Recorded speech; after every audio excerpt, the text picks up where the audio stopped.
యెహోషాపాతు దేవుని యుద్ధం చేసిన విజ్ఞాపన మనం చూస్తున్నాం. ఏంటంటే వాళ్ళు మేలు చేసిన వాళ్ళకు కీడు చేసే విధానంలో ఈ యొక్క అమ్మోని ఉంటారు.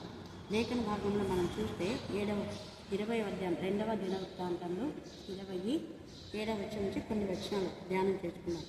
నీ జనులైన ఇశ్రాయేలు ఎదుట నుండి ఈ దేశపు కాపురస్తులను తోలివేసి నీ స్నేహితుడైన అబ్రహాం యొక్క సంతతికి దానిని శాశ్వతంగా నీవిచ్చిన మా దేవుడు నీవే. వారు అందులో నివాసం చేసి కీడైనను యుద్ధమైనను తీర్పైనను తెగులైనను కరువైనను మా మీదకి వచ్చినప్పుడు మేము ఈ మందిరం ఎదుటను నీ ఎదుటను నిలబడి మా శ్రమలో నీకు మొరపెట్టిన యెడల నీవు ఆలకించి మమ్మల్ని రక్షించుడు అని అనుకుని ఇచ్చట నీ నామ ఘనత కొరకు ఈ పరిస్థితి చల్ల కట్టించుడు. నీ పేరు ఈ మందిరములకు పెట్టబడను కదా. ఇక్కడ మనం గమనించినట్లయితే మన మందిరాలను మన మిషనరీ వాళ్ళు స్థాపించారు. చేసి వాళ్ళు కొన్ని నిబంధనలు ఏర్పాటు చేశారు. దేవుని పిల్లలకు కొన్ని స్వాస్థ్యాలు ఇచ్చారు. ఆ స్వాస్థ్యాన్ని ఎవ్వరూ తీసుకోకూడదు అని చెప్తారు. 50 ఎకరాల భూములు ఇచ్చినారు. అవి ఎవరైనా ఇచ్చుకుంటూ ఊరుకుంటారా? ఊరుకోరు. అలాగనే కొంతమంది మేము 60 సంవత్సరాలు వాడినాము, ఇప్పుడు కూడా మేమే పాడాలి 5 నిమిషాల పాటకు గొడవలు పడుతుంటారు. మరి కొన్ని సంవత్సరాలుగా వాక్య పరిచయం చేసిన వాళ్ళకు వాక్యము చెప్పకుండా ఆటంకపరిచే దుష్ట శక్తులను దేవుడు ఎన్నడూ క్షమించారు. ఈ విషయంలో సంఘానికి మరి ఎవరైతే అధిపతులుగా ఉంటారో సంఘ పెద్దలు కానివ్వండి, సెక్రటరీ కానివ్వండి, ఇంకా విశ్వాసులైన వారు మరి గ్రహించాలి. పాట కోసమే గొడవ పడేవాళ్ళు వాక్యం కోసమే మరి సరైన విధంలో న్యాయ విధానంలో వాక్య పరిచయం జరగాలని ఎందుకు ఆలోచించరు? వాక్యం చెప్పడానికి కూడా దౌర్జన్యం కాదా? వాక్యం చెప్పడానికి కూడా అక్రమమా? వాక్యం చెప్పడానికి కూడా మరి బలత్కారమా, బలవంతమా? ఎంత నీచమైన సంఘాలలో లోకంలో జరగవలసినటువంటి బలత్కారము, లోకంలో జరగవలసిన అక్రమము, అన్యాయము, అవిధేయత సంఘాల్లో జరుగుతుంది. దేవుడు ఊరుకోడు చూస్తే. కొంతకాలమే అపవాదికి పర్మిషన్ ఇచ్చేది. మనం ప్రకటన 20 చూస్తే కొంతకాలమే వాళ్ళు విడిచిపెట్టారు. ఏ రోజుకు కొంతకాలమే. ఏ రోజు చనిపోయే వరకు యేసు ప్రభుల వారిని, తల్లి మరియను, యోసేపును మీరు ఐగుప్తులో ఉండండి, మళ్ళీ నేను పిలుస్తాను, నేను పిలిచే వరకు మీరు అక్కడ ఉండాలంటారు. యెషయా 26లో కూడా కొంతకాలం అంతఃపురంలో దాగి ఉండండి అంటారు. అంటే దేవుడు తన బిడ్డలకు కొన్ని స్థలాలు ఏర్పాటు చేస్తారు, ప్రత్యేకమైన స్థలాలు. ఆ స్థలాల్లో ఉన్న తర్వాత మళ్ళీ ఆయన పిలుస్తారు. అలాగనే ఐగుప్తులో నుంచి మరలా ఇశ్రాయేలు నేను పిలిచింది అన్నట్టుగా. మరి అలాగనే మనం కూడా గొడవలతో మనకు అవసరం లేదు. సమాధాన పాత్రుడు మన నుంచి ఉన్నాడు కాబట్టి సమాధానంతో, నీతితో, నిజాయితీతో మనకు అప్పగించిన పనిని మన నమ్మకంగా ఎక్కడైనా చేయొచ్చు. సంఘంలోనే వాక్య ప్రకటిస్తే ప్రకటన కాదు, ఎక్కడ ప్రకటించినా ఆ వాక్యములకు అనేక ఆత్మలు ప్రభు దగ్గరికి రావాలి. అది ముఖ్యం. తండ్రి అనే దేవుడు సంతోషించేది ఏంటంటే రక్షణ పొందిన వారిని బట్టి సంతోషిస్తాడు. కానీ మనం 2-3 లక్షలు పెట్టి పెద్ద అలంకరణ చేసి ఆర్భాటాలు, హంగులు చేసి గంట సేపు న్యూ ఇయర్ వాక్యము ఎక్కడైనా 1 గంట చెప్తారా? కొన్ని సంఘాల్లో అంతే. పాత సంవత్సరమే 20 సంవత్సరాలు 20 నిమిషాలు అంటారు. చెప్పే వాళ్ళను టైం అయింది అంటారు. కానీ వాళ్ళకి ఇష్టమైన వాళ్ళు గంట చెప్పినా కూడా పట్టించుకోరు.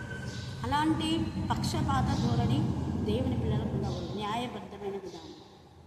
పైగా నూతన సంవత్సరం అంటే నూతన సంవత్సరానికి సంబంధించి చెప్పాలి, ఏదేవో కాదు.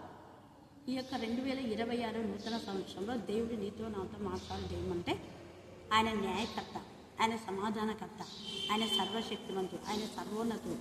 నూతన క్రియ, నూతన అద్భుతం, నూతన ఆశ్చర్యం మన జీవితంలో ఖచ్చితంగా ఆయన కలుగజేస్తారు. ఇక్కడ యెహోషాపాతు జీవితంలో మేలు చేశారు. అన్యులు దౌర్జన్యంగా వచ్చి వారి మీదకి, వారేమో సమాధానం కోరుతున్నారు, వారు అన్యుల మీదకి పోలా, అన్యులే వాళ్ళ పైకి వస్తున్నారు. చూడండి 10వ వచనంలో, ఇశ్రాయేలీయులు ఐగుప్తులో నుండి వచ్చినప్పుడు నీవు వారిని అమోరీయులతోనూ మోయాబీలతోనూ షేయూరు మన్యవాసులతోనూ యుద్ధము చేయనీయలేదు కనుక ఇశ్రాయేలు వారిని నిర్మూలన చేయక వారి యుద్ధ నుండి తొలగిపోయి మేము స్వతంత్రించుకోవాలని నీవు మాకు ఇచ్చిన మా స్వాస్థ్యం నుండి మమ్మల్ని తోలివేయటకి వారు బయలుదేరి ఉన్నారు. అది చూసా, మేలు చేసిన వీళ్లకు వాళ్ళ స్వాస్థ్యాన్ని పొందుకోకుండా చేస్తున్నారు అన్యులు. అందుకని కీర్తనకారు 2వ అధ్యాయంలో అన్యులు ఏలా అల్లరి చేయొచ్చు, వాళ్ళు ఇప్పుడు అల్లరి, దౌర్జన్యం, అక్రమం, అవిధేయంగా, అన్యాయంగా మాట్లాడమే వాళ్ళ బతుకులంతా. కానీ దేవుడి పైన మనం ఆనుకున్నప్పుడు ఎక్కడైనా దేవుడు మనం వాడుకుంటాం. ఈ 2026లో ఎక్కువగా వాక్యాన్ని ప్రకటించాలి. సమయం ఉన్నప్పుడు మీరు పోయే షాపింగ్ కానివ్వండి, పనుల్లో కానివ్వండి, ఉద్యోగులు కానివ్వండి, ఎక్కడున్నా మనం ఏదో ఒక విధానంలో దేవుని ప్రకటిస్తే దేవుని రాజ్య ఆత్మ సంబంధమైన మందిరం కట్టుకోవాలి. ఈ హస్తకృత్యముల ఆలయంలో దేవుడు నివాసం చేయడు, కానీ హృదయాలలో దేవుడు నివాసం చేస్తాడు. కాబట్టి అనేక చీకటి హృదయాలను వాక్యం అనే వెలుగులోకి తీసుకుని వచ్చి ఆ వెలుగులో ఏసే నిజమైన దేవుడు అని, సర్వశక్తివంతుడని, సమాధానకర్త అని, ఆయన అద్భుతాలు చేసే దేవుడని రుజుపరిచే వారంగా ఉండాలి. 2026లో మొదటి నెలలోనే దేవుడు ఇచ్చే వాగ్దానం నెరవేర్చుకున్నాం. అన్ని జనులను ప్రవాహంలాగా ప్రవహింపచేస్తానని చెప్పాడు. అలాగనే అన్ని జనులు నిన్ను వెలుగుగా వాడుకుంటానన్న ప్రవచనం, నాకు ఇచ్చిన ప్రవచనం మొదటి వారంలోనే దేవుడు నెరవేర్చినాడు. ఆ యొక్క అద్భుత రీతిగా మరి దేవునికి మహిమకరమైన విధానంలో కందుకూరు శాఖలో 15 మందికి వాగ్దానం ఇచ్చి వారి కోసం ప్రార్థన చేయడానికి దేవుడి కృప చూపించాడు. మీరు కూడా వారి రక్షణ కోసం ప్రార్థన చేయండి. అంత మాత్రమే కాకుండా గూడూరులో చాలామంది అన్యులు ప్రభువును నమ్ముకున్నారు. వారు ధైర్యంగా ప్రభువును ప్రకటించే విధంగా కొందరు ప్రకటిస్తున్నారు, కొందరు భయపడి మౌనంగా ఉన్నారు. అలా కాకుండా రక్షణ పొందిన ప్రతి ఒక్కరు, మేలు పొందిన ప్రతి ఒక్కరు తమ మేలును సాక్షిగా చెప్పులాగా మీరందరూ ప్రార్థించండి. ఈ 2026లో దేవుడు మన పక్షం ఉండి న్యాయం తీర్చే దేవుడు, రాజ్యమాడే దేవుడు. మాకు విరోధంగా రుట్టబడిన ఈ ఆయుధం ఎప్పుడు ఎన్నడూ వర్తలు. దుష్టులను ఖచ్చితంగా దేవుడు గద్దించేవాడు, దుష్టులను దూరం చేసేవాడు. అందుకనే మనం 2 కొరింథీ 6:18లో నిజమైన దేవుని విశ్వాసులు, నిజమైన క్రైస్తవులైతే, నకిలీ క్రైస్తవులు కాదు, నిజమైన క్రైస్తవులైతే వారి మధ్య నుండి బయలువెళ్ళి, వారు అంటే లోకస్తులు, లోక సంబంధమైన వారి నుండి దౌర్జన్యం, అక్రమం, అన్యాయం, అవిధేయత చేసే వారి నుండి బయలువెళ్ళి మనం ప్రత్యేకం ఉండి నీతిగా, నిశ్చయితగా మనకు అప్పగించిన పని మనం నమ్మకంగా చేస్తే ఎక్కడ వాక్యం ప్రకటించినా దేవుడి మనం వాడుకుంటాం, ఎక్కడ ప్రార్థన చేసినా ప్రార్థనకు జవాబిస్తుంది. కానీ శుద్ధ హృదయం ఉండాలి. మన పిలుపుకు తగిన విధంగా మనం ముందుకు వెళ్ళాలి. మరి మన యొక్క మిషనరీస్ గూడూరులో కొన్ని నియమాలు, కొన్ని పత్రాలు చేశారు. వాటిని ఇప్పుడు తప్పుడు తోవలా పాటించేటటువంటి గుండె నక్కలకు సరైన బుద్ధి మనం చెప్పేవారుగా ఉండాలి. దేవుడు ఈ లేఖన భాగంలో దీవించి ఆశీర్వదించిందాక. ఆమేన్, ఆమేన్, ఆమేన్. 1-2 వచనాలు చదువుకుంటాం.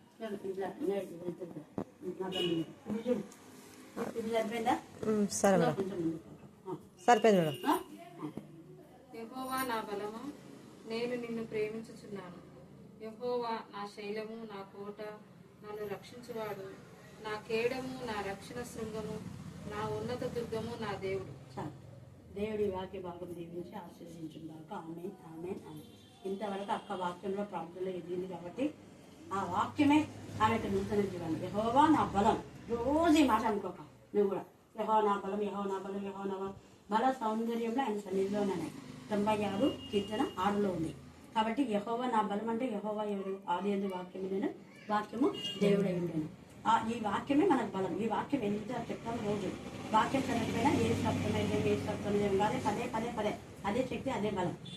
కాబట్టి యెహోవా నా బలం, ఆయననే మనకు చేయడం, ఆయన శైలం, ఆయన దుర్గం, ఆయన ఉన్నతులైనటువంటి మరి సహాయకుడు. కాబట్టి ఆయన సహాయమే, ఆయన చెయ్యే, నీ దక్షిణ హస్తమే, ఆయన యొక్క పరిశుద్ధ బాహు, ఆయన గాయపడిన హస్తము, ఆయన కరుణా హస్తము నిన్ను తాకి లేపి ఇక్కడికి ఇంటికి తీసుకొచ్చింది. కాబట్టి దేనికి భయపడేదాకా ధైర్యంగా ఉండు. టయానికి 2-3 సార్లు కానీ తినిపించు. గంజి ఎక్కువ రాదు, గోధుమ గంజి అట, మళ్ళీ ఇది బంపేది గోధుమ గంజి రాదు. ప్రేమ గల ప్రభా మీకు స్తోత్రం చెల్లిస్తున్నాం. అక్కలో మీ నామం, మీ రక్తం మీరు ప్రకటించినారు, పరిశుద్ధ ఆత్మతో శక్తితో నింపినారు. మరి అన్న మా ప్రభ అతని సాక్షిని బట్టి అనేకులు మార్చవల్ల ఉన్నాం. మీ కృపలో అన్న కూడా భవిష్యత్తులో సంఘ పెద్ద కావాలని మేము ఇష్టపడుతున్నాం. కృప దయచేయండి ప్రభా. స్తోత్రం దేవా, మీకే స్తోత్రం, మీకే స్తోత్రం, మీకే స్తోత్రం, మీకే స్తోత్రం, మీకే స్తోత్రం, మీకే స్తోత్రం దేవా. నా ప్రభా మరి విక్టోరిని బట్టి కూడా నా తల్లి మీకు వందనాలు చేయాలి. విక్టోరికి నెమ్మది సమాధానం మీరు కలుగ చేయండి. పరిశుద్ధ ఆత్మతో శక్తితో మీరు నింపమని ప్రార్థిస్తున్నాం. మీ ఆత్మ ద్వారా అక్క లేపమని ప్రార్థిస్తున్నాను. లేచి నడవడానికి శక్తిని ఇస్తానన్నారు. నచ్చినందుకు నేను స్తుతిస్తున్నాను. ఇంకా నేను ఆనందించడానికి దయచేయండి. వేసినామని ప్రార్థిస్తున్నాం తండ్రి. ఆమేన్, ఆమేన్, ఆమేన్. ఓకే, ప్రేమ నమ్మకం గల ప్రియ పరలోకం తండ్రి, మీ కృపా ప్రేమ మా దేశం బట్టి ప్రశస్తమైన మీ సన్నిధానంలో వధింపబడిన కురెపల రక్తానికి మీరు చేసిన మేళ ఉపకారాలకు మరొకసారి వందనాలు స్తుతి స్తోత్రం చెల్లిస్తున్నాం. స్తుతి మూలంగా ఆశ్రమ దేవుడు స్థుతి చేయడం శోభస్కరం స్థుతి నీకు ఇంపైన శ్వాస యాగంగా ఉన్నది స్థుతిస్తున్నాం.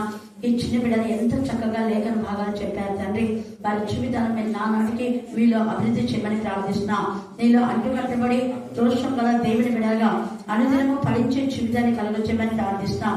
మనుషాత్మ అపవిత్రాత్మ ఏసునామని గర్దించి పాతాలుగా బంధించమని ప్రార్థిస్తున్నాం.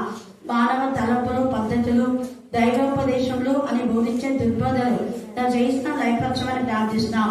అలాగే ప్రభన తండ్రి దేవాని బిడ్డల వాక్యంలో అనుదినం ఎదుగటానికి మీరు ఇచ్చిన కృపను బట్టి ధన్యత బట్టి మేము స్తుతిస్తున్నాం. వాక్యంలో వాక్యంగా మీరు మార్చండి. వాక్యం బయటపడిచ్చినప్పుడే ఆత్మీయ మానసిక శారీరక రుగ్మత నుంచి విడిపించాలని ప్రార్థిస్తున్నాం. వాక్యం ద్వారా స్వస్థపరచండి, వాక్యం ద్వారా ధైర్యపరచండి, వాక్యం ద్వారా బాధపరచండి, వాక్యం ద్వారా శిఖశక్తి అన్ని కూడా మీరు లయపరచాలని ప్రార్థిస్తున్నాం. మీరు నా ప్రభా మీరు మీకు ఇచ్చినటువంటి వారి కోసం వేసే మీరు ప్రార్థన చేశారు. లోకం కోసం అపవాది కోసం ఎవరు ప్రార్థన చేయరు తండ్రి. దేవా మీ బిడ్డల కోసం మేము ఎల్లప్పుడూ ప్రార్థన చేయడం మీకు దయచేయమని మమ్మను మాత్రం మీ చుట్టగే సమర్పిస్తున్నాం. వారి కొరకు ప్రార్థన చేయుచున్నాను. లోకము కొరకు ప్రార్థన చేయుటలేదు. నీవు నాకు అనుగ్రహించిన వారు నీ వారై ఉన్నందున వారి కొరకై ప్రార్థన చేయుచున్నాను. నీ వారైనందున వారి కొరకై ప్రార్థన చేయుచున్నాను. ఈ రోజు మన ధ్యాన అంశం దేవుడు మనకిచ్చిన వాళ్ళ కోసం ప్రార్థన చేయాలి. ఏం చేయాలో చెప్పండి. మనకిచ్చిన ఆత్మ అంటే ఇక్కడ యేసయ్యకు కొన్ని ఆత్మలు ఇచ్చాడు. ప్రతి ఒక్క విశ్వాసకి కొన్ని ఆత్మలు ఇచ్చింటాడు. అంటే మన ఇంట్లో ఎవరికైతే రక్షణ లేదో వారందరి కోసం మనం ఏం చేయాలి? ప్రార్థన చేయాలి. అయితే లోకం కోసం ప్రార్థన చేయడం లేదు అన్నాడు. ఏంటి?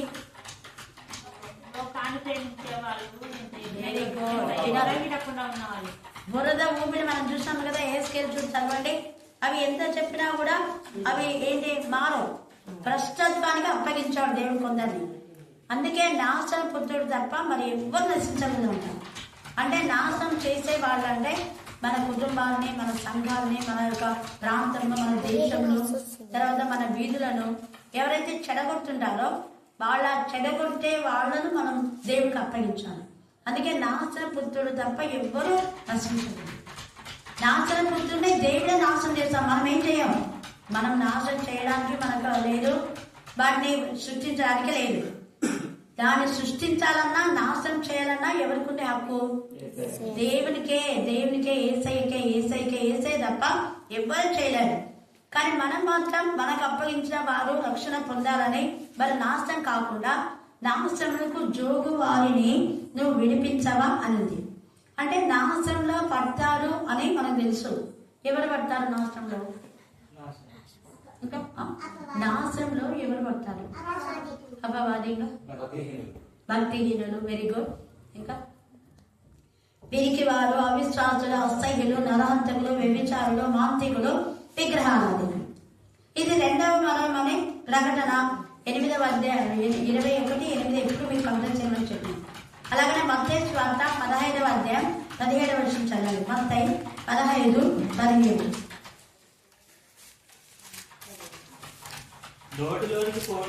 నోటిలోనికి పోవునదంతయు కడుపులో పడి బహిర్భూమిలో విడవడును.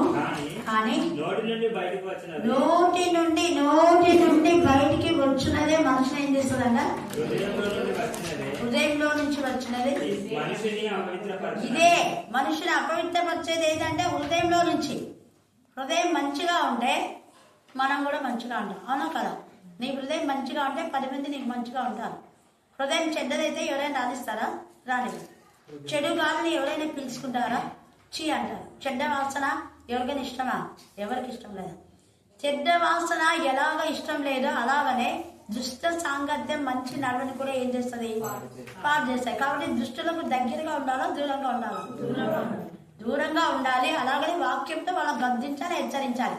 మీరు దుష్టులు, మీ కార్యాలు దుష్ట కార్యాలు ఇలాగా ఎవరు చెయ్యరు.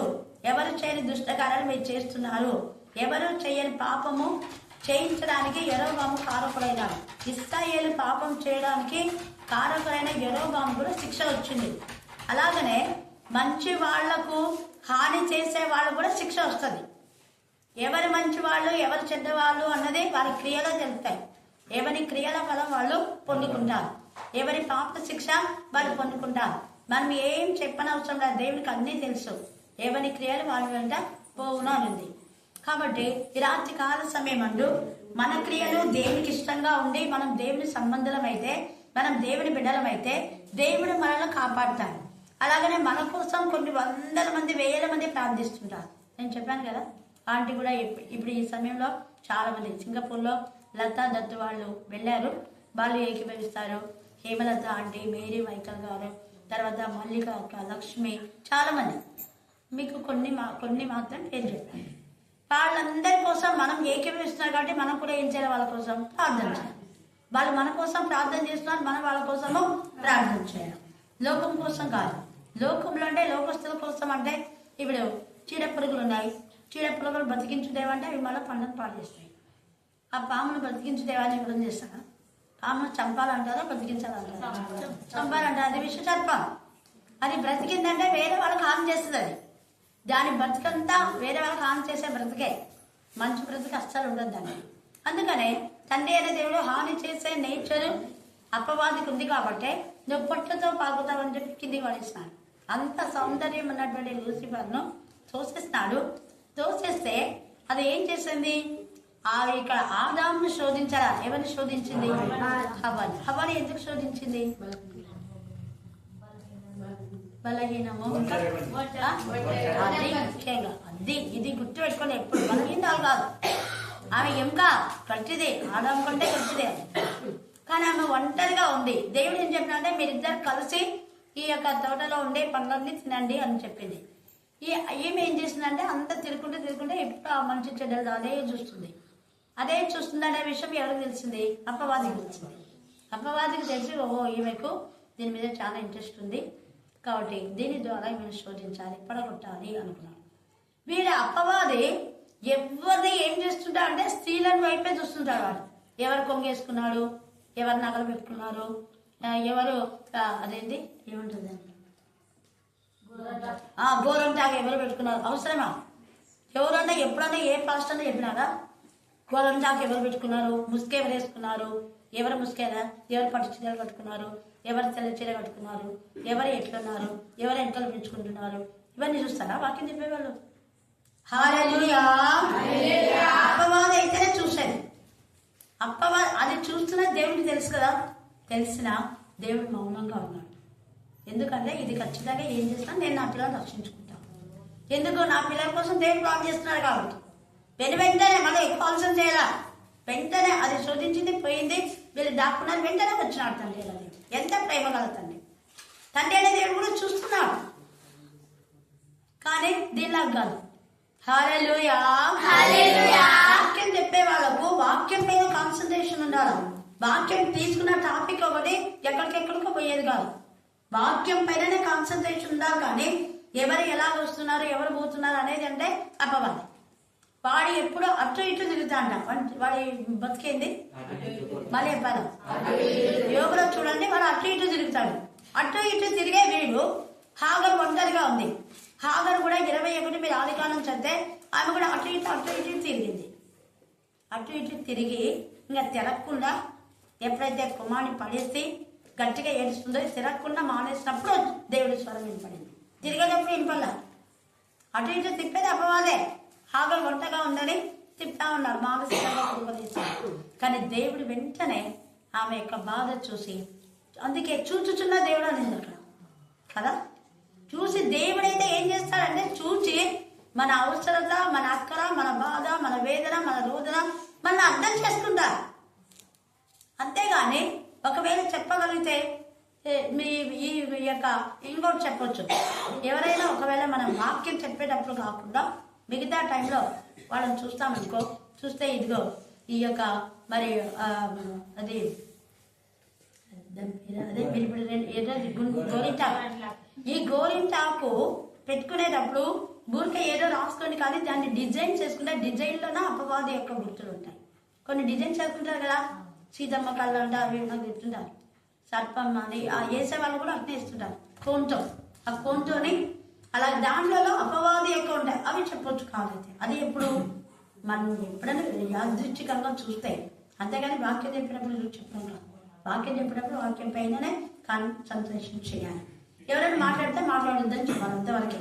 హల్లెలూయా హల్లెలూయా హల్లెలూయా హల్లెలూయా హల్లెలూయా. కాబట్టి ఈ అపవాది గాడు మనకి ఏంటంటే ఎప్పుడు కూడా స్త్రీల గురించి వాడు. అందుకే స్త్రీ శోధించడానికి వచ్చినందుకు దేవుడు కూడా ఊకోవాలి. రోషం గల దేవుడు పురుష సంతానం అన్నాడు. ఏ శబ్దం స్త్రీ సంతానం నేను తల చితగొడుతుంది. నువ్వు స్త్రీని చూసి బలగిండాలని, ఒంటరిగా ఉందని బాధపెడుతున్నావా? ఆదాం లేదే అనుకున్నావా? ఆదాం అంటే భరించేవాడు. ఆదాము కంటే ఎక్కువ నేను చూస్తున్నా. ఆమె యొక్క పరిస్థితి నేను చూస్తున్నా. ఆమెను శోధించడం నేను చూస్తున్నా. ఆమె మౌనంగా ఉంది. ఉన్న ఆమెను నువ్వు వచ్చి నిజమా అన్నావు. నిజం అంటే నిజం అని వాళ్ళకి తెలుసు కదా. తెలిసి మళ్ళీ వాడు ఏం చేస్తున్నాడు మాట్లాడడానికి? నిజమా అడగడమా? అలాగనే పోయిటోళ్ళందరూ ప్రేజరా అనడము, ఇది నిజమా ఇది అబద్ధమా? అవన్నీ అపవాది యొక్క లక్షణాలు. గుర్తుపెట్టుకోండి, అపవాది యొక్క లక్షణాలు గల వాళ్ళు అపవాది. వాళ్ళని మనం నాశనం చేయాలే కానీ వాళ్ళని బాగు చేయాలని. ఎందుకంటే ఊపి స్థలాలు ఉన్నాయి. ఏస్కేలు 47. అందుకే దేవుడు వరుస క్రమంలో మనతో మాట్లాడతాడు. అవి ఊపి స్థలాలు, అవి ఉప్పుగల స్థలాలు, అవి బురద స్థలాలు. ఊపి స్థలాలు, అవి ఉప్పుగల స్థలాలు, అవి బురద స్థలాలు. 3 ఉన్నాయి. 3 క్యారెక్టర్. వాడి దొంగతనము, హత్య, నాశనం. వాడికి 3 క్యారెక్టర్స్ ఉంటాయి. ఎప్పుడు ఇవే వాడి యొక్క బతుకంతా అంతే. అందుకనే అక్కడ వాళ్ళు ఎంత మనం చేసినా బాగా కావాలి దేవుడే చెప్పినాడు. నాశనం పొద్దు నశిస్తాడే కానీ వాడు బాగా కాదు. వాడు నాశనం చేయడానికే వస్తాడు, వాడు నాశనం అయిపోతాడు. వాడి బతుకంతే. ఇస్కరియోతు యూదా దొంగ. ఇస్కరియోతు యూదాని యేసయ్య పిలిచలేరు. దొంగ అయిన వాడు వాడి బతుకు దొంగతనం బ్రతుకును యేసయ్య బాగు చేస్తే కృతజ్ఞతగా ఉండాలి. కానీ వాడు కృతజ్ఞత లేడు. వాడు విశ్వాసఘాతకుడే. యేసు ప్రభును వదిలిపెట్టి, మేలు చేసిన యేసు ప్రభును వదిలిపెట్టి దొంగ లాంటి వాడిని దగ్గర తీసి ఒక శిష్యుడిగా చేస్తే వేరే వాళ్ళతో కాంటాక్ట్ పెట్టుకున్నాడు. అలాగా చేశాడు కాబట్టి వాళ్ళు నాశనం అయిపోయినారు, వీడు కూడా నాశనం అయిపోయినారు. యేసయ్య నాశనం చేయాలనుకున్నాడు వాడు, కానీ ఎవరు నాశనమైనారు? యేసయ్య నాశనం కాడు. ఎందుకు? యేసయ్య దేవుని యొక్క కుమారుడు. యేసయ్య ఏమంటున్నాడు? ప్రభా, నన్ను కాపాడినావు, నాకు ఇచ్చిన పిల్లలు కూడా కాపాడు. ఆయన ఎప్పుడు వేరే వాళ్ళ కోసం ప్లాన్ చేస్తాడు. వేరే వాళ్ళకి ఆయన ఇస్తాడు. ఆయనకి ఇచ్చినవన్నీ కూడా పరలోక స్వాస్థ్యం అంతా వేరే వాళ్ళకి ఇచ్చేస్తాడు. ఆయన ఏది దాచుకోలేదు. నువ్వు నాకు ఇచ్చావు, నా స్వాస్థ్యంలో నేను నీకు ఇస్తున్నా. ఒకప్పుడు నాకు ఇచ్చినటువంటి స్వాస్థ్యము ఈ యొక్క సండే స్కూల్ పిల్లలు, శ్రీలకుండము, బుధవారము, ఇంకా యూత్ కూడా పోయేదాన్ని. అయితే ఆ స్వాస్థ్యమును నాకు ఇచ్చిన ఈ స్వాస్థ్యంలో మీరు కూడా పాలుభాగండి. సండే స్కూల్ మీరే ప్రార్థన చేయాలి, స్టార్టింగ్ ప్రేయర్, వాక్యం చెప్పాలి. తర్వాత స్త్రీల సమాజంలో మీరే ప్రార్థన చేయాలి, స్టార్టింగ్ ప్రేయర్. బుధవారం బైబిల్ స్టడీ మీరే స్టార్టింగ్ ప్రేయర్ చేయాలి. ఎందుకు అలా చెప్తామంటే మీ ద్వారా కొన్ని విషయాలు తెలుస్తాయి కదా. నాకు తెలియని కొన్ని ఉంటాయి. నాకు తెలిసిన వేళ మీకు తెలిసినటువంటి వాళ్ళ అనారోగ్యంతో గురించి చెప్తున్నా, అప్పుడు నాకు తెలుస్తుంది. పలానా వాళ్ళు బాగులేరేమో కదా, వాళ్ళ కోసం ప్రార్థన చేయాలి. 10 మంది ప్రార్థన చేస్తే 10 విషయాలు మనకి ఏమైపోతాయి? తెలుస్తాయి. హల్లెలూయా హల్లెలూయా హల్లెలూయా హల్లెలూయా హల్లెలూయా. అందుకని ఇక్కడ యేసయ్య తేటగా ఏమని 17వ అధ్యాయం అంతా అదే ఉంది. పదే రిపీట్ చేస్తూ అంటాడు. ఏమని అంటే 3వ వచనం చదవండి. అద్వితీయ సత్య దేవుడైన నిన్నును నీకు పంపిన యేసుక్రీస్తును ఎరుగుటయే నిత్య జీవము అని ఎందుకన్నా అంటే, తండ్రి అయిన దేవా, నేను ఎల్లప్పుడూ జీవిస్తాను. అపవాది నన్ను చంపాలనుకున్నాడు. నేను చనిపోయేది 3 రోజులే, కానీ తర్వాత తిరిగి లేస్తా. అపవాదికి ఎంతవరకు సమయం అంటే 3 రోజులు లేదా 3 నెలలు, 3 గంటలు, 3 సంవత్సరాలు, అంతే వాడి బతుకు. అందుకనే తిరిగి నేను లేస్తా. నేను ఎప్పుడు నిత్యం జీవించేలాగా వీళ్ళు కూడా జీవించాలి. ఎంత గొప్ప కృప! నాకు నిత్య జీవం అనే స్వాస్థ్యం ఇచ్చినావు కదా, నాకు ఇచ్చే ఈ నిత్య జీవం వీళ్ళు కూడా పొందుకోవాలి. అదే నిజమైన పిల్లల యొక్క ఆశ. నాకు వాక్యం చెప్పడానికి ఇచ్చావు, వీళ్ళు వాక్యం చెప్పాలి. నాకు ప్రార్థన చేసేటటువంటి శక్తినిచ్చే వీళ్ళు ప్రార్థన చేయాలి. నాకు పాడే శక్తిని వీళ్ళు పాడాలి. సేవ చేసే అవకాశం నాకు ఇచ్చా, వీళ్ళు కూడా నాతో పాటు పార్టిసిపేట్ చేయాలి. అది దేవుని పిల్లల యొక్క లక్ష్యం. యేసయ్య తనకిచ్చే నిత్య జీవాన్ని తన మాత్రమే కాకుండా మీరందరికీ నిత్య జీవం దయచేదేవా అంటున్నాడు. అది మొదటిది. తర్వాత రెండోది ఏమంటాడు చూడండి, 4వ వచనం. చేయుటకు నీవు నాకు ఇచ్చిన పని నేను సంపూర్ణంగా నెరవేర్చి భూమి మీద నేనేం చేస్తే మహిమ పరిచితిని. మనకు అప్పగించే పనిని 2025లో సంపూర్తి చేశాను. చేసే కృప దేవుడు ఇచ్చినాడు. అన్యజనులు ప్రభావంలాగా వస్తారని నడిపించినాడు దేవుడు. హల్లెలూయా, హల్లెలూయా, హల్లెలూయా. అలాగే అనేక గృహాలు దర్శించడానికి, కొన్ని రాష్ట్రాలు, కొన్ని ప్రాంతాలు దర్శించడానికి, తిరుపతి కానివ్వండి, అనంతపురం కానివ్వండి, ఇంకా వేరే వేరే ప్రాంతము, ఇతర ప్రాంతంలోకి దేవుడు నడిపించినందుకు అది దేవుని యొక్క కృప. అక్కడ నడిపించిన చోట మనకు అప్పగించిన పని మనం పూర్తి చేశాడు దేవుడు. వస్తానని మాట ఇచ్చినాం, వెళ్ళినాను, దేవుని కార్యం జరిగింది. హల్లెలూయా. 2026లో కూడా మీకు అప్పగించిన పని, వేరే వాళ్ళ పని తీసుకోవద్దు. ఎవరి పని చేయాలా? ఎవరికి అప్పగించిన పని వాళ్ళు సరిహద్దు మీరద్దు. నీకు ఏ పని అప్పగిస్తే నువ్వు ఊడ్చేది ఇచ్చినావో అదే ఊడ్చు, మళ్ళీ అది కలుషం చేయొద్దు. ఒకవేళ వేరే వాళ్ళకు చేత కాకపోతే అప్పుడు చేయాలి. ఈ రూమ్ నీకు ఇచ్చినాడు, దీనే కసుగొట్టి దీనే చూచాను. వేరే వాళ్ళకు నాకు చేత కాదు, ఇది కూడా నువ్వు చూసాను, సరే చూచు. ఇంకా అది కలుషం చేయకూడదు. నీకు వాక్యం చెప్పడానికి ఆదివారం ఇస్తే ఆదివారమే చెప్పు, వేగ్జామ్ ఇస్తే వేగ్జామ్ చెప్పు. లేదు నేను శుక్రవారం చెప్తా అంటే ఏమిటది? అతిక ప్రశ్న కాదా? అతిక ప్రశ్న. ఎవరికి ఏది నియమిస్తే అదే. మన మిషనరీస్ వచ్చి ఈ యొక్క టీచర్స్కు సండే స్కూల్ని అప్పగించారు. టీచర్స్ టైం లేక వాళ్ళకు ఎప్పుడైనా లేకుంటే పాస్టమ్మ చూసుకుంటారు. పాస్టమ్మ శ్రీలకుండం టీచర్ కూడా చూసుకోవాలి. అది నియమం. పాస్టర్ లేకపోతే రాత్రి వేళ టీచర్ చెప్పాలి వాక్యం. అది లేదా పాస్టర్ ఏం చేయాలి? హౌస్ విజిటింగ్ చేయాలి. ఏ ఇంట్లో అయితే వాళ్ళు రక్షణ లేదో ఖచ్చితంగా అక్కడ వెళ్ళి వాళ్ళని గద్దించాలి. House visiting most important. అందుకే ఇంటింట రొట్టె విరుచుడు ఎందులో, ప్రార్థన చేయడం, సహవాసం ఎందులో వాళ్ళు ఎలా ఉన్నారంట.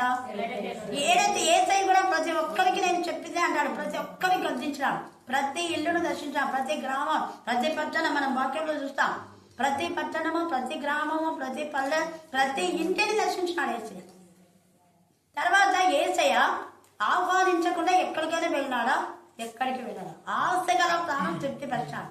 జక్కయ్య ఆశతో ఏసైని చూడాలనుకుంటే నీకు ఇంటికే వస్తాడు. ఆశ గల వాళ్ళు. సమరయ స్త్రీ కూడా దేవునిలో ఆత్మీయంగా ఎదగాలని ఆశ ఉంది, అందుకే ఆమె ఒక్క దగ్గరికే పోయాడు. తర్వాత మగ్దలేనే మరియ ఏసై దగ్గరకే వచ్చింది. పాదాలకు ఆమె కన్నీళ్లతో తుడిపే పాపాలు ప్రక్షాళన చేసుకుంది. హల్లెలూయా, హల్లెలూయా. లుదియా పౌలును రమ్మని బతిమాలుకుంటే రావాలి. అంతేగాని మనం పిలువని చోటికి పోతే ఏమైతుంది? అవమానమే కాదా? అవమానమే. ఇప్పుడు నేను ఎంతో మంది దైవజనులు వచ్చినారు మనకు 2025లో. అందరిని పిలిచిన నేను ఒకటికి 2 సార్లు పిలిస్తే టైం ఏంటంటే లేదా మాకు ఖచ్చితంగా రావాల్సిందే వచ్చినారు. చాలా మంది దైవజనులు వచ్చినారు 2025. హల్లెలూయా, హల్లెలూయా, హల్లెలూయా.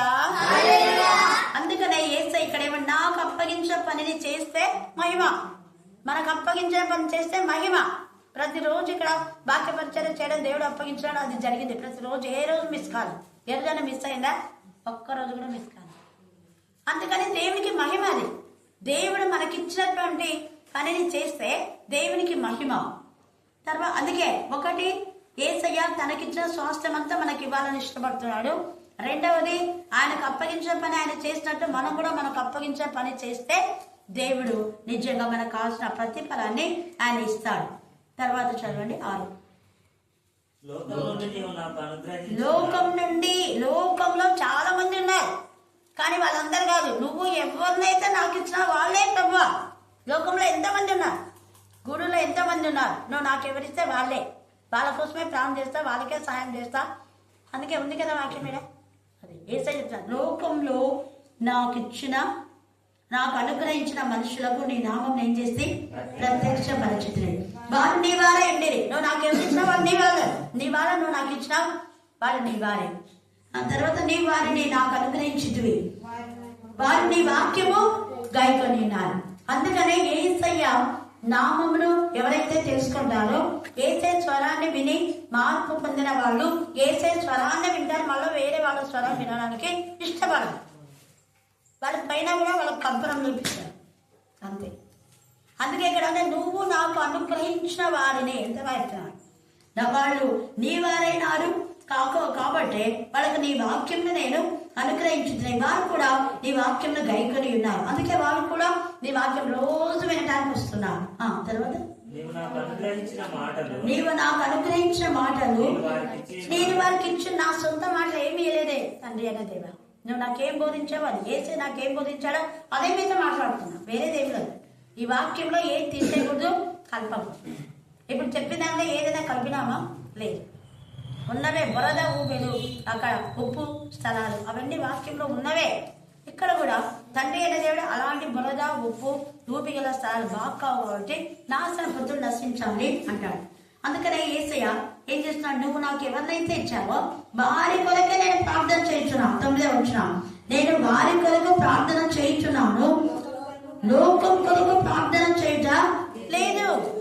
లోకం కొరకు అంటే ఎవరైనా లూసిఫర్ కోసం, లోకాధికారి వాడు కదా, లోకాధికారి కోసం ఎవరైనా ప్రార్థన చేస్తారా? హిందూ దేవతలు అనే వాళ్ళు చాలా మంది ఉన్నారు. వాళ్ళ కోసం ఎవరైనా ప్రార్థన చేస్తారా? చెయ్యరు. చేసినా వాళ్ళు మారు. లోకాధికారి అనే లూసిఫర్ మనకి మార్పు లేదు, పశ్చాత్తాపం లేదు, ఇంకంతే వాడు నాశనమే. అందుకనే ఇక్కడ నేను లోకం కోసం ప్రార్థన చేయటం లేదు, నీవు నాకు అనుగ్రహించి ఉన్న వారు నీ వారైనందున వారి కొరకే ప్రార్థన చేయించున్నాను. నావన్నీ నీవి వారివి.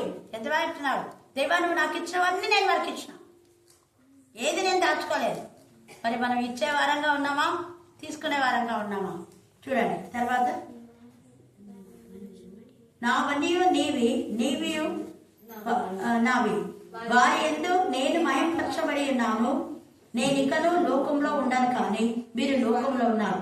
మహిమ పరచబడి ఉన్నారు. మహిమ ఎప్పుడు వస్తుంది అంటే మనకిచ్చిన వాటిని మనం ఇతరులకు ఇచ్చినప్పుడే మహిమ. ఎందుకంటే తండ్రి అనే దేవుడు తనకిచ్చిన ప్రియమైన కుమారుని మన కోసమే బలిగా అర్పించాడు. ఆయన జనన మరణ పునరుద్ధానం నీ కోసం నా కోసమే. యేసయ్య జన్మించడం నీ కోసమే నా కోసమే. యేసయ్య మరణించడం నీ కోసం నా కోసం. యేసయ్య తిరిగి లేవడం నీ కోసం నా కోసం. అందుకనే తండ్రి అనే దేవుడు తన ప్రియ కుమారుని మన కోసమే ప్రాణాన్ని బలుగా పణంగా పెట్టినప్పుడు మనం కూడా తండ్రి అయిన దేవుడు మనకి ఏది ఇస్తాడో అది ఇతరులకు ఇవ్వాలి. వాక్య అవకాశం ఇస్తే వాక్యం, ప్రార్థన ఇస్తే ప్రార్థన. మనం నేర్చుకునే వాళ్ళకు, ప్రార్థన రాని వాళ్ళకు నేర్పించాలి. అలాగనే పరిశుద్ధమైన జీవితం మనకిస్తే వేరే వాళ్ళని కూడా పరిశుద్ధపరచడానికి చెప్పాలి, వాళ్ళు గద్దించాలి, బుద్ధి చెప్పాలి, హెచ్చరిక చేయాలి. వాళ్ళు పాపంలో జూగుతూ పడిపోతూ ఉంటే వాళ్ళని రక్షించవా అనేది వాక్యం. రక్షించడం కోసం వాళ్ళకు వాక్యం చెప్పాలి. వాళ్ళకు దూరంగా ఉండాలి. ఇన్ ద సేమ్ వే దూరంగా అంటే వాళ్ళ పాప క్రియలలో మనం పాలివారం కాకుండా వాక్యంలో వాళ్ళకు బోధించాలి, వాక్యం వాళ్ళకు తెలియచేయాలి. అందుకే ఇక్కడ నువ్వు నాకు ఏది ఇచ్చావో అవన్నీ వాళ్ళకి ఇచ్చినాను, అందుకు మహిమ. ఈ యజ్ఞము ద్వారానే మహిమ. హల్లెలూయా, హల్లెలూయా, హల్లెలూయా. తండ్రి అయిన దేవుడు మరి చెన్నై కానివ్వండి, రాజస్థాన్ కానివ్వండి, తర్వాత బాంబే, కాకినాడ, తర్వాత అది నెల్లూరులో ఇంకా చాలా చాలా ప్రాంతం, గుత్తి, గుంటకల్, మొగతి, సోగనూరు, బనవాసి, ఖైరవాడ, నంద్యాల, ఆదోని, ఆలూరు, తిరుపతి, మురువని, చెనుగొండ, చెట్నాపల్లి, పల్లి, ఇంకా కొన్ని ఉన్నాయి, కొన్ని ప్రాంతాలు. ఎందుకు నేను ఇవి చెప్తున్నాను అంటే గుంటూరు, రాజమండ్రి, యానం అంటే అక్కడ ఉంటుంది దగ్గర, యానము, కౌసిగి, ఇవన్నిటి కూడా ఆత్మకూరు, ఆదోని, ఆ చుట్టుపక్కల రామదుర్గం, బెల్డోన, చిప్పగిరి, గుంటకల్, ఇవన్నీ నేను ఎందుకు వెళ్ళానంటే దేవుడు నాకు వాళ్ళకి ఇచ్చినందుకు దేవుడు నన్ను మహిమపరిచి అక్కడ పంపించాను. దేవుని మహిమను అక్కడ చాటని వేరే ప్రాంతంలో, అనేక ప్రాంతంలో, దూర ప్రాంతంలో. హల్లెలూయా, హల్లెలూయా, హల్లెలూయా, హల్లెలూయా, హల్లెలూయా. ఇంకా బెంగళూరు, హైదరాబాద్ చాలా ఉన్నాయి. ఎందుకు నేను ఈ మాట చెప్తున్నా అంటే దేవుడు మనకిచ్చిన వాటిని మనం ఇతరులకు ఇచ్చినప్పుడు అదే దేవుని మహిమ. దేవుడు నాకు ఇచ్చాడు, ఇదిగో నువ్వు కూడా తీసుకో. షేరింగ్ ఉండాలి. ఎప్పుడే కానీ మనం ఇచ్చే విధంగా ఉండాలి. రిసీవింగ్ కాదు, గివింగ్ ఉండాలి. యేసయ్య అంటేనే ఇవి. తండ్రి అయిన దేవుడు తన యొక్క ప్రాపర్టీని అంతా మనకి ఇచ్చేశాడు. తన ప్రియ కుమారుడైన యేసయ్య ఆయనకు ప్రాపర్టీ. తనకి ఇష్టమైనటువంటి కుమారుడు, తన ముద్దు బిడ్డ, అంత ఇష్టమైన కుమారుడిని అంతగా మన కోసమే నలగొట్టాడు. స్వరూపమైన సొగసైన లేనివాడుగా ఆయన అనేది యెషయా 53లో. ఆయన పొందిన దెబ్బల ద్వారా మనకేంటి? స్వస్థత. మనకు స్వస్థత ఇవ్వడానికి ఆయనగా ఇచ్చినాడు. ఆయన రక్తం కాచున్నాడు. మనం రక్తం కానంతగా ఇంకా పోరాడలేదు. మనకిచ్చిన వాటిని ఇతరులతో షేర్ చేసుకుంటే అదే దేవుని మహిమపరచడం. అంటే నన్ను మహిమపరచవాడిని నేను కూడా ఏం చేస్తా? మహిమపరుస్తా. ఇన్ని ప్రాంతం నేను తిరగల. అసలు నాకు బస్ ఎక్కే అలవాటే లేదు. అలాంటిది అంటే టీచర్ అయ్యే వరకు ఒంటరిగా ఎప్పుడు ఎక్కడ జర్నీ చేయలేదు. అలాంటి దేవుడు అద్భుతం. కానీ నేను ఒక్కదాని కాదు, చాలా మందితో కలిసి పోయినా. దూర ప్రాంతం అయితే కనీసం ఇద్దరైనా. కడప, నెల్లూరు, సౌదతో, ఇంకా విక్టోరియా కూడా వచ్చింది. మా కాంతి కూడా వచ్చింది. సౌద వచ్చింది లేదు నాకు అంత గుర్తులేదు. విక్టోరియా వచ్చింది.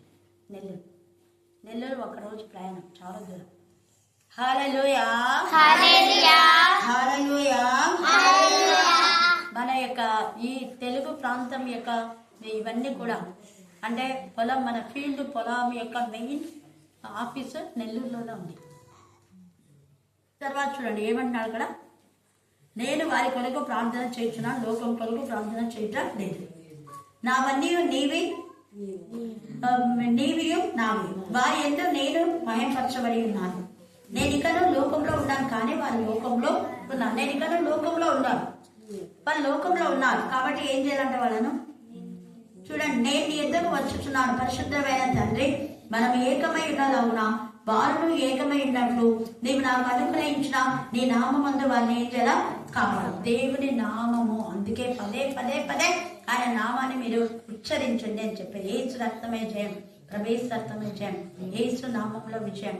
నజరైన యేసు నామంలో, యేసు నామంలో, యేసు నామంలో మనం పదే పదే అని thank you Jesus, thank you father అని మనం అన్నప్పుడు ఆయన నామమునకు మహిమ.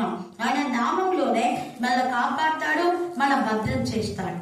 కాబట్టి మన ఎవరు కూడా నశింపరు. కాపాడతాడు, భద్రం చేస్తాడు, మన ఎవరు నశింపరు.